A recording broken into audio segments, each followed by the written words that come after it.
नमस्ते मेरे बच्चों, स्वागत है आप सभी का लर्निंग के इस बेहतरीन प्लेटफॉर्म पे। बेटा आज हम आपके लिए जो टॉपिक लेके आए हैं वो है अपना जनरल ऑर्गेनिक केमिस्ट्री। देखते हैं कि लास्ट 2020 से लेके 2025 तक कौन कौन से क्वेश्चन इसमें आए हुए हैं। चलिए स्टार्ट करते हैं। तो पहला क्वेश्चन है बेटा, which of the following compound can exist as a cis trans isomer, मतलब ज्योमेट्रिकल आइसोमर होनी चाहिए। तो बेटा पेंटीन 1 में नहीं होगी क्योंकि यहाँ पे दोनों ही जगह एच आ जाएगा और A is equal to B हो गया, जबकि A should not be equal to B होना चाहिए। तो यहाँ पे कुछ आइसोमेरिज्म नहीं होगी। फिर मिथाइल 2 हेक्सीन, ये 1 2 3 4 और 2 मिथाइल। तो यहाँ पे आप देखो, यहाँ पे भी बेटा एक CH3 Me ग्रुप लगा है, यहाँ पे भी CH3 Me ग्रुप लगा है। तो यहाँ पे भी क्या हो गया, A should be not be equal to B, लेकिन यहाँ पे A और B बराबर होगी तो इसमें भी नहीं होगी। फिर 1,1 डाईमिथाइल साइक्लोप्रोपेन, तो ये बेटा कुछ इस तरीके का स्ट्रक्चर होगा, 1,1 डाईमिथाइल साइक्लोप्रोपेन। यहाँ पे भी A और B एक जैसे ही ग्रुप है तो यहाँ पे भी ज्योमेट्रिकल आइसोमेरिज्म नहीं होगी। फिर देखते हैं लास्ट साइक्लोहेक्सेन, और इसमें 1 और 2 पोजीशन पे मिथाइल। तो बेटा एक बार देखो दोनों मिथाइल ऊपर और नीचे हो सकते, दोनों ऊपर हो सकते हैं, और एक बार क्या हो सकता है 1 2 पोजीशन पे जब लगाएंगे तो एक मिथाइल ऊपर और एक मिथाइल नीचे। तो ये सिस फॉर्म आ गई, और ये कौन सी फॉर्म आ गई, ये ट्रांसफॉर्म आ गई। तो हमारे पास सिस ट्रांस आइसोमेरिज्म हो सकती हैं 1,2 डाईमिथाइल साइक्लोहेक्सेन में। तो इसका आंसर 4 जाता है। चलते हैं नेक्स्ट क्वेश्चन पे। नेक्स्ट क्वेश्चन में देखिए बेटा क्या है कि मैच करना है क्लोरोफॉर्म एंड एनिलीन। क्लोरोफॉर्म और एनिलीन, देखो बेटा इनके बीच में बॉइलिंग पॉइंट का काफ़ी डिफरेंस होगा, एनिलीन और क्लोरोफॉर्म में। तो जिनके बीच में बॉइलिंग पॉइंट का डिफरेंस होता है उसको करेंगे सिंपल डिस्टिलेशन से, ठीक है। फिर crude oil in the petroleum refinery, ये तो बेटा सभी को पता है, ये करते हैं फ्रैक्शनल डिस्टिलेशन से। फिर ग्लिसरॉल फ्रॉम द स्पेंडलाई, ये बेटा करेंगे under the reduce pressure. And aniline and water, aniline and water को हम करेंगे बेटा अपना स्टीम डिस्टिलेशन के थ्रू। यहाँ पे स्टीम वोलेटाइल है ये, तो ये हो गया सेकंड। तो 4 3 1 2 4 3 1 2 बेटा अपना ए ऑप्शन ही यहाँ पे सही हो जाता है। चलते हैं नेक्स्ट क्वेश्चन पे। नेक्स्ट क्वेश्चन में among the following compound 1 2 3 the colour correct order of bond dissociation energy, मतलब हमें बॉन्ड तोड़ के बेटा वहाँ पे फ्री रेडिकल बनाना है। तो यहाँ से थर्ड से फ्री रेडिकल बनाएंगे, तो थर्ड का फ्री रेडिकल कुछ इस तरह से बनेगा, और ये रेजोनेटिंग होगा। ये कैसा होगा, ये रेजोनेटिंग होगा, सबसे इजी बन जाएगा। अगर इसको तोड़ के बनाएंगे फ्री रेडिकल, तो यहाँ पे फ्री रेडिकल कुछ इस तरह से बनेगा। ऑल्दो ये अनस्टेबल तो होगा, लेकिन यहाँ पे प्लेनरिटी आ सकती है। जबकि इस वाले केस में अगर हमने फ्री रेडिकल बनाया तो आपको पता होगा कि इस तरीके का फ्री रेडिकल अनस्टेबल होता है, क्योंकि इस पोजीशन पे कार्बोकेटाइन भी काफ़ी ज़्यादा अनस्टेबल है बिकॉज ऑफ सेम रीज़न। यहाँ पे हाइब्रिडेशन हो गया sp2, और sp2 होने की वजह से ये कभी भी जो है वो प्लेनर नहीं हो सकता, सॉरी लीनियर नहीं हो सकता। इस वाले कार्बन का हाइब्रिडेशन क्या हो गया sp, और sp का मतलब इसका बॉन्ड एंगल कितना होना चाहिए 180, और यहाँ पे लीनियरिटी नहीं आ सकती बिकॉज ऑफ सेम रीज़न। ये भी कैसा होगा बेटा, हाईली अनस्टेबल होगा। तो जो अनस्टेबल होगा उसको बनाने में मेहनत जाएगी, और जो स्टेबल बनना है उसको बनाने में कोई मेहनत नहीं जाएगी। तो सबसे इजीली हम बना, या फिर सबसे ज़्यादा मुश्किल से हम ब्रेक करेंगे बॉन्ड 1 का। उसके बाद सेकंड अनस्टेबल है लेकिन फिर भी प्लेनरिटी है, ठीक है, वहाँ पे लीनियर हो सकता है, तो सेकंड। और सबसे इजीली हम बना सकते हैं थर्ड का।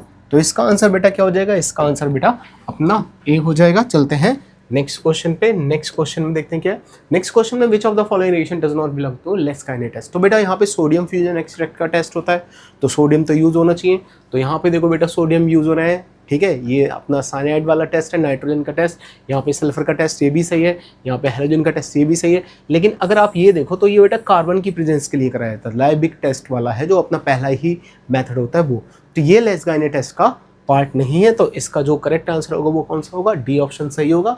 ये सारे ऑप्शन नहीं होंगे सही। चलते हैं नेक्स्ट क्वेश्चन पे। नेक्स्ट क्वेश्चन में इथेन, और बताना है number of and type of bond between the 2 carbon atom. अब देखो बेटा इथेन में 2 कार्बन के बीच में केवल जो होंगे वो क्या होगा, सिग्मा बॉन्ड होगा, केवल क्या होगा, सिग्मा बॉन्ड होगा।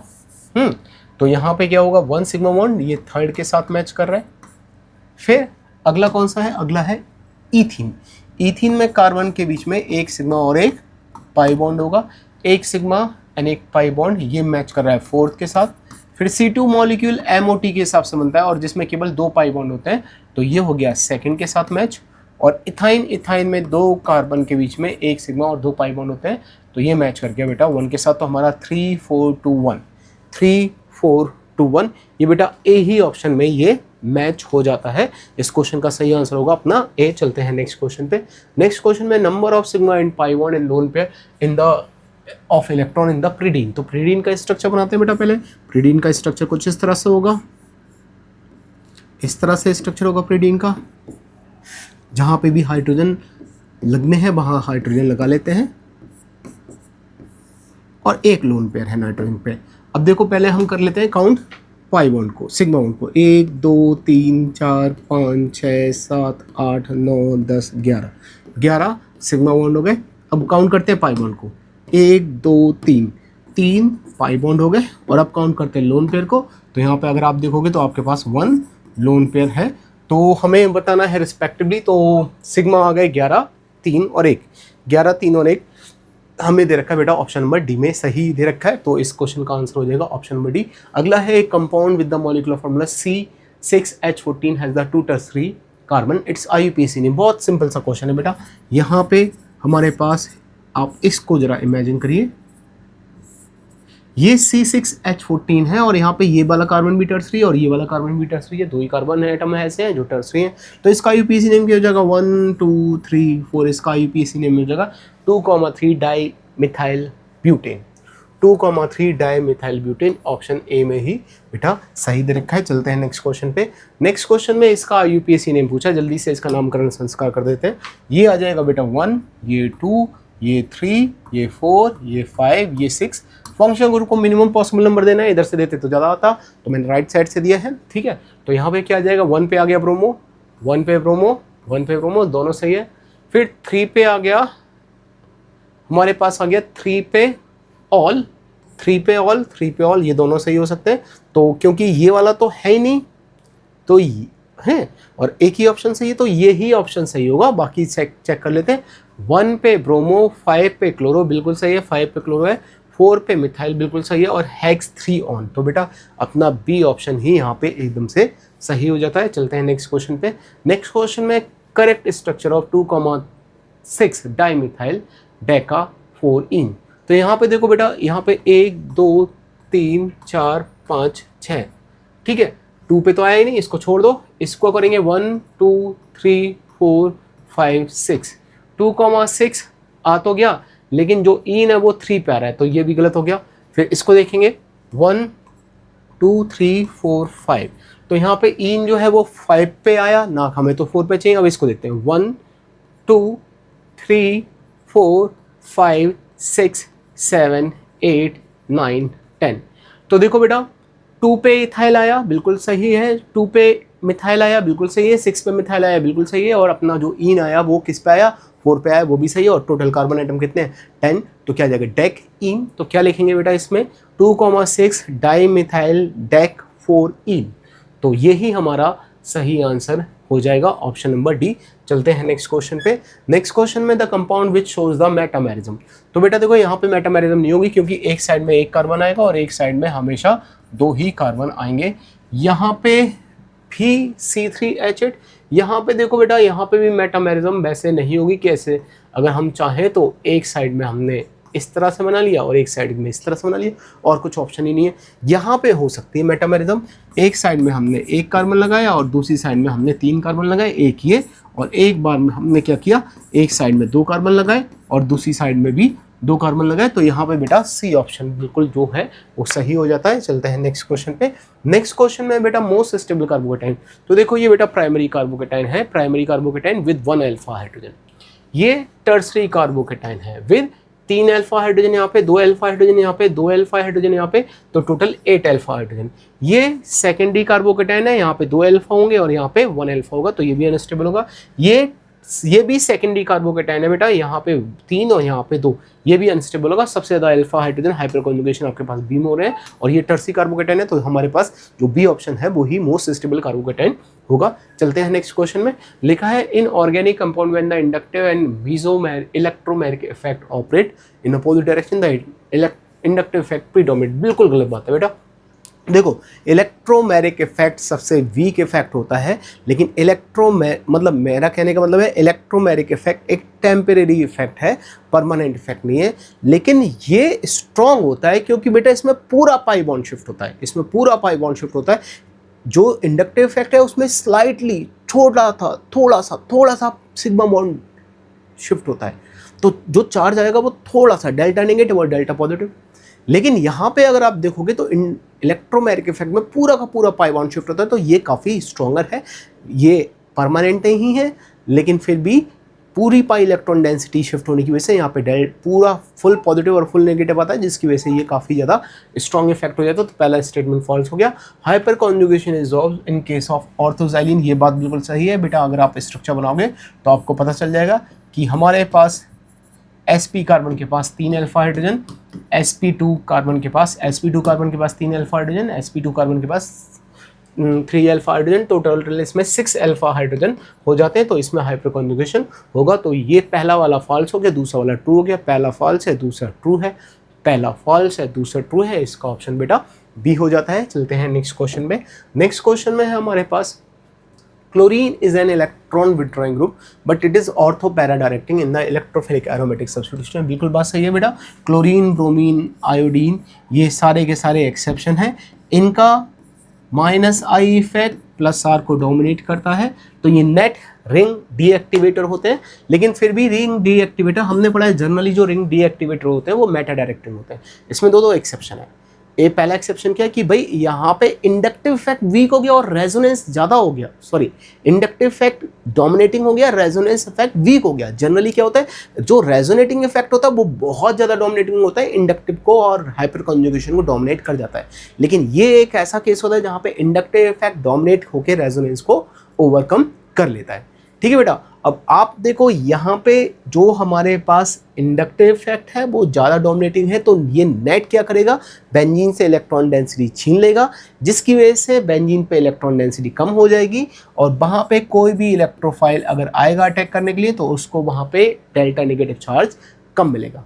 तो ये नेट क्या है, डीएक्टिवेटिंग है। अब जितने भी रिंग डीएक्टिवेटर होते हैं वो सारे मेटा डायरेक्टर होते हैं। तो दूसरा एक्सेप्शन यहाँ पे आता है, यहाँ पे ये डीएक्टिवेटिंग होने के बावजूद भी ऑर्थो एंड पैरा डायरेक्टर होते हैं। तो पहला वाला स्टेटमेंट बिल्कुल सही है। उन्होंने बोला कि chlorine is the electron withdrawing group but it's is ortho and para directing, बिल्कुल सही है। Inductive effect of the chlorine destabilise the intermediate carbocation form during the electrophilic substitution, however more pronounced resonance effect halogens destabilise the carbocation at the ortho and para position. इन्होंने बिल्कुल सही बोला बेटा कि क्या होगा कि क्लोरीन जो है वो जो इंटरमीडिएट बनेगा उसको क्या करेगा, destabilise.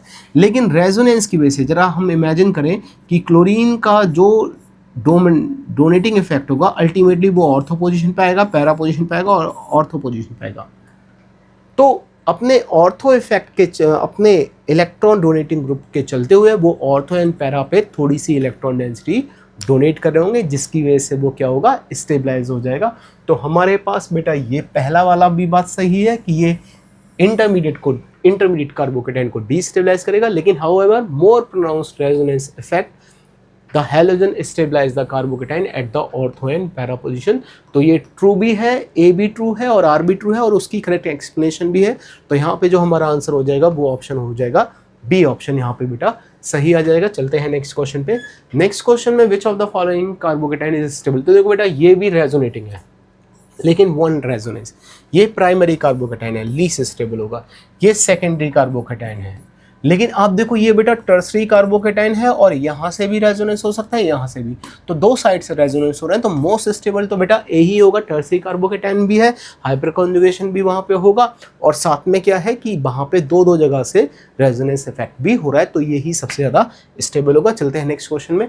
A tertiary butyl carbocation is more stable than the secondary. Secondary ये कार्बोकेटाइन है, ये सेकेंडरी कार्बोकेटाइन मान लेते हैं, और टर्सरी कार्बोकेटाइन ब्यूटाइल वाला जो टर्सरी कार्बोकेटाइन है वो ये है। अब आप देखो बेटा अगर हम इनकी स्टेबिलिटी की बात करें तो यहाँ पे ये और ये 2 अल्फा कार्बन है और दोनों को मिला के टोटल 6 अल्फा हाइड्रोजन है। जबकि यहाँ पे 3 अल्फा कार्बन है और इन सबको मिला के 9 अल्फा हाइड्रोजन है, तो यहाँ पे हाइपर कॉन्जुगेशन ज़्यादा हो रहा होगा। जब हाइपर कॉन्जुगेशन ज़्यादा होगा तो स्टेबिलिटी भी बेटा यहाँ पे ज़्यादा होगी। तो यहाँ पे जो सही आंसर आएगा वो कौन सा आएगा बेटा, सी ऑप्शन यहाँ पे एकदम से सही आ जाएगा। चलते हैं नेक्स्ट क्वेश्चन में। नेक्स्ट क्वेश्चन में, on the heating pure solid substance changes from the solid to vapour state without passing through the liquid state, the technique use for the purification such solid based on the above principle. तो बेटा ये क्या होता है, sublimation होता है, जहाँ पे सॉलिड सीधे के सीधे वेपर में कन्वर्ट हो जाता है। तो बहुत ही ईजी क्वेश्चन है, इसमें तो बस जस्ट पढ़ना है और टिक कर देना है, ठीक है। अगला क्वेश्चन देखते हैं।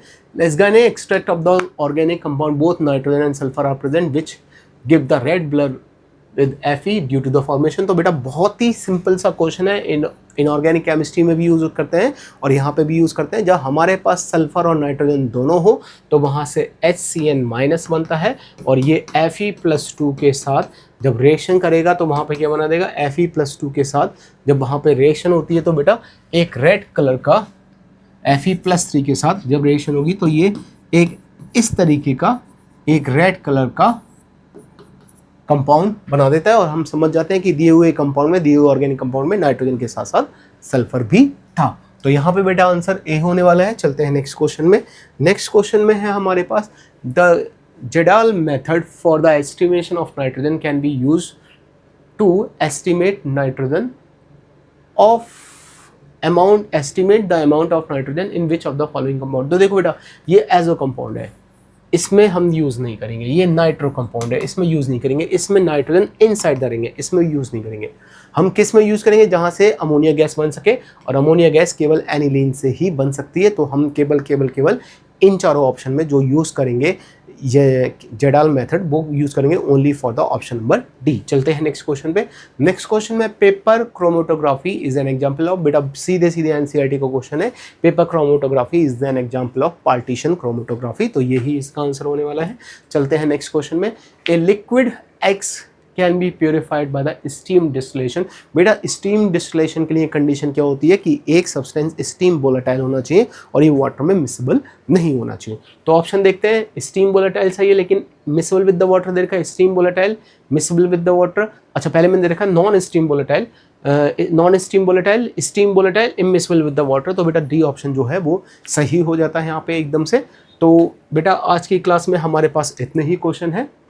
उम्मीद करता हूँ बेटा कि आप लोग इस वीडियो को देखने के बाद अपने जो मेंस के PYQ वाले सोल्यूशन है उस वीडियो को भी जरूर देखोगे ताकि आपको और अच्छे कुछ क्वेश्चन की प्रैक्टिस हो सके। अब मिलते हैं बेटा अगली क्लास में। अगली क्लास में हाइड्रोकार्बन लेके आते हैं। For this time thank you and good bye प्यारे बच्चों।